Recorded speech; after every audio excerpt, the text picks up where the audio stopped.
ریاستی حکومت نے نئے زونل سسٹم کے تحت ریاست کے ملازمین کی تقسیم اور ان کے الاٹمنٹ کے سلسلے میں گائیڈ لائنز جاری کیے ہیں۔ اس سلسلے میں جی اے ڈی ڈپارٹمنٹ کی جانب سے جیو جاری کر دیا گیا ہے۔ ملازمین کی تقسیم اور الاٹمنٹ 2018 کے صدارتی حکم نامے اور نئے زونل سسٹم کے مطابق ہوگا۔ حکومت نے ملازمین کی تقسیم اور الاٹمنٹ کے لیے کمیٹیاں تشکیل دی ہیں۔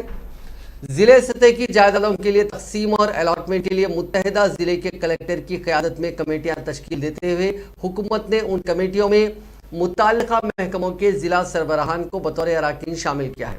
اسی طرح زونل اور ملٹی زونل جائیدادوں کی تقسیم اور الاٹمنٹ کے لیے پرنسپل سیکریٹری جے ڈی کی صدارت میں کمیٹی تشکیل دی گئی ہے۔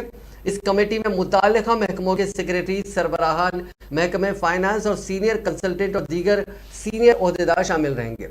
ملازمین سے آپشن یعنی ان کی پسند حاصل کرتے ہوئے سینئرٹی کی بنیاد پر ملازمین کی تقسیم اور الاٹمنٹ کا عمل انجام دیا جائے گا۔ ملازمین کے مقامی ہونے کی بنیاد کو بھی اس میں شامل کیا جائے گا۔